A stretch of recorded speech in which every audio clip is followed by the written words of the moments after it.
I was like, well, God, it's him then. Wanda's sons called me and said, you know, we have pictures and everything. And included in these pictures they gave us was a picture of Brian David Mitchell without a beard. So I emailed it over to my brother, Edward. And I downloaded those, and I just about fell off my chair. This was the one. This was the one. Are we breaking through? Mitchell's appearance changes dramatically, depending on the length of his hair and beard. There are reports of Mitchell living in a teepee and walking the... Now, more tips came in and said, he's a street preacher. He doesn't look like that anymore. He looks like a member of the Taliban. He's got robes, a long beard. He's a scumbag. He goes from home and show. It started, the whole house of cards started to fall. When Brian was released from prison, he decided they should leave California. Elizabeth was taken on the bus with just her filthy bedroll. She had on sunglasses and a grey wig for disguise. When asked, she told people she'd had an eye operation. The trio bussed and hitchhiked their way northwards. When the bus stopped, Elizabeth disembarked and found herself in Sandy, a suburb of Salt Lake City. It was on Wednesday, March 12th. It was approximately 1 o'clock in the afternoon, and we had stopped down at this red light. I noticed 3 individuals on the sidewalk, and I said to my husband, look at the way these people are dressed, because they really look different, you know, with their clothing. When they got approximately right here at the driveway, I turned and looked, and he turned and looked at me right in the face. I knew it was him once I saw the face, because it was the same expression I had seen on the pictures on the television. I walked around the front of the car to the passenger side, and I told my husband, I said, give me your cell phone, that's him, I'm calling the police. When I got out of my car, I stopped them, asked them if they would stop and talk to me. I had some questions for them. I asked them what their names were. They gave me Peter Marshall, Juliet Marshall, and Augustine Marshall. But this girl standing off to the side really stood out to me because she had this disguise on. It just didn't fit. She was wearing a wig, a gray-haired wig, claiming that she was 17 or 18. She was the only one out of 3 wearing some sort of disguise. So once we kind of keyed into, well, she does kind of look like Elizabeth Smart.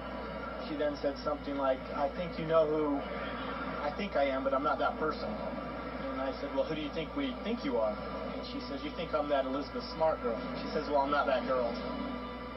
I held up the poster right next to her face and said, Elizabeth, this is you. She says, no, that's not me. At one point I could see her t-shirt actually moving. Her heart was pounding very fast in her chest. Her eyes welled up with tears.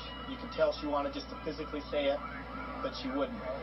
And I says, Elizabeth, just for your peace of mind and your families, tell me that you're Elizabeth Smart. And she says, thou say it then. And I said, excuse me? She says, thou say it. I've never heard that before. It's a biblical phrase. And I says, well, I'll take that as a yes then. Peter and Juliet were placed into 2 separate cars.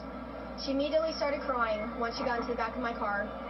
And her first question was, what's going to happen to them? She was very concerned over their welfare, what was going to happen to them, what we were going to do to them.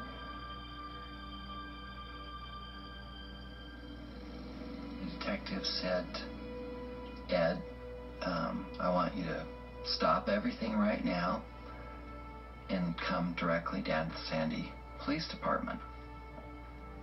And he said, I don't want you to stop or talk or make phone calls or anything. I just want you to come down here. I got down to the Sandy Police, and an officer said, oh, Mr. Smart, come this way. And I went down this hallway and turned to the right, and there was what I believe was a yellow door. As I got to the door, they said, well, we think we may have found Elizabeth. And I stood there, and I looked at this girl. What I saw there was a girl who was not the same Elizabeth that left. I just got her shoulders and I put her back, because there was not, I didn't feel like there was this tremendous emotion initially from her. And I said, "Elizabeth, is it you?" She said, "Yes, Dad." And I stood there crying and crying and crying. I got a call from Ed, and he couldn't hardly talk. He just said, "You know, I love you. Thank you. You know, I have her. It's real." Can you come answer some questions? One quick comment down here. Come on. I was just like, thank you. I mean, it was great. It was incredible, and just the rush of adrenaline that went through me. It was just like, yes, yes. It was almost like vindication. Within just the last hour that Elizabeth Smart has been returned home. Her father, Ed Smart, came outside and said that she is home, and I just about fell out of my chair. I was just going, wheels were turning, and I'm just going, what? I mean, it was like she came back to life. I mean, I was that stunned. Utah's miracle. Elizabeth Smart is alive and well after 9 months, finally reunited with her family tonight. I definitely think it's been a miracle. I don't know how else it can even be described. It's amazing. It does not make any logical sense. Everybody's helped, everybody's prayed to do whatever they can. We thank God for all the searchers, for all the people in the history of the world. I don't think a little girl has been prayed for more than Elizabeth Smart, and we thank you for answering those prayers. Thank you. We not only that day got Elizabeth back, my kids got their dad back. You know, we all got our families back, and I don't think we would have ever had that. You know, we may have had a find where we kind of stumbled through and we would have gotten our lives back. Today, new leaked emails show that Nashville officials hid COVID data to keep the bars closed down. The majority of business closures, by the way, from COVID are... A little bit because we had done everything we could do. But, you know, the suspicion of saying, well, it could have been this or it could have been that, it's just, you know, we're just incredibly grateful that it ended the way it did. Elizabeth is doing well. She's beautiful. She's happy to be home, and we're so happy to have her home. She's doing the things that she should be doing. She could hardly wait for a bubble bath, and that's what she did, and she does it. I said, you can take it whenever you want. You can have as many as you want and as much bubbles, and we've had fun doing her hair and painting toenails.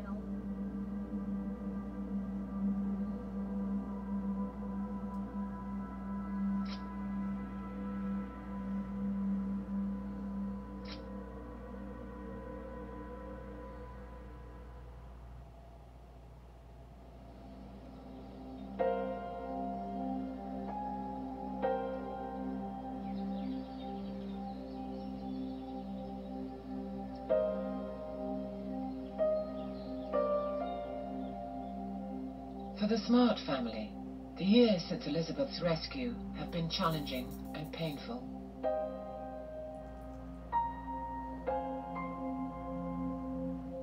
The euphoria of having Elizabeth home has been tainted by intense public interest and personal soul-searching.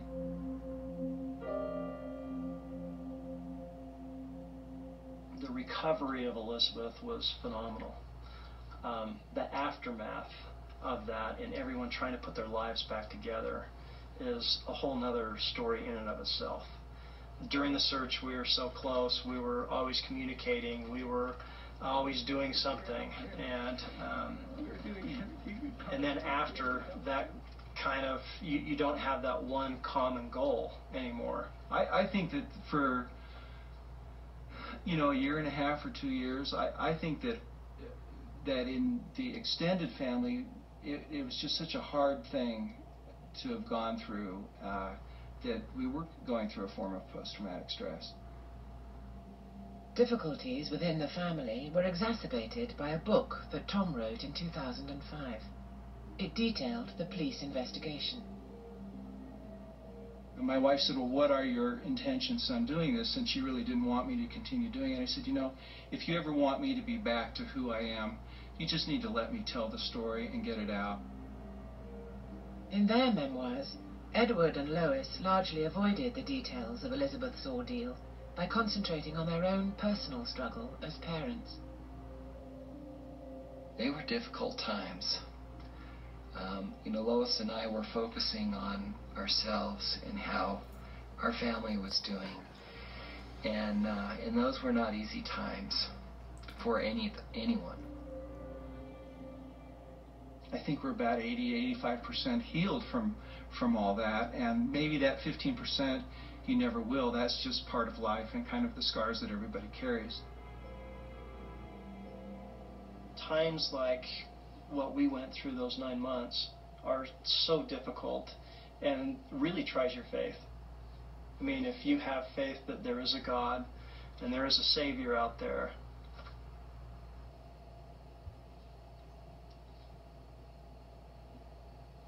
why aren't you getting an answer? You're praying, why aren't you getting an answer to it? And 9 months we didn't get an answer.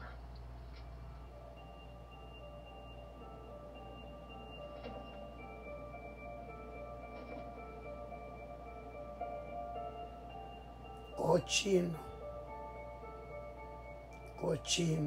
Brian Mitchell, when he comes into a courtroom, you never know what he's going to do. He's broken into song, which effectively gets him thrown out of the courtroom. He's been disruptive. He hasn't been violent yet, but he hasn't been terribly cooperative with his counsel, so his legal counsel has changed several times. Miss Barzee originally was Cochina. less Ahora es confident than she menor. is now. Mr. Mitchell, however, because of his religious zeal or because of his mental illness, seems to be progressively angrier and seems to be more frustrated with the system. This is the Mitchell that took Elizabeth Smart and took her away from her family. After 4 years of legal wrangling, Brian and Wanda are now being held in a mental hospital. They face charges of sexual assault and kidnapping. The courts are struggling to decide whether they are competent enough to stand trial. The United States Supreme Court has told us that we should not force people to take medication without at least having a hearing. And the forced medication is an attempt to restore them to competency so we can try and to make sure that they are well enough to understand what the proceedings are. Whether it's all calculated or whether it's spontaneous, who knows? Who knows if he's just saying, this is how I can get thrown out of court. I sat there and looked at Brian Mitchell, and I just thought to myself, how in the world did you ever get to the point that you have gotten to? How have you become so extreme that you can justify kidnapping a child? He is nothing more than a sex offender. Así mismo. Ladies and gentlemen, the President of the United States.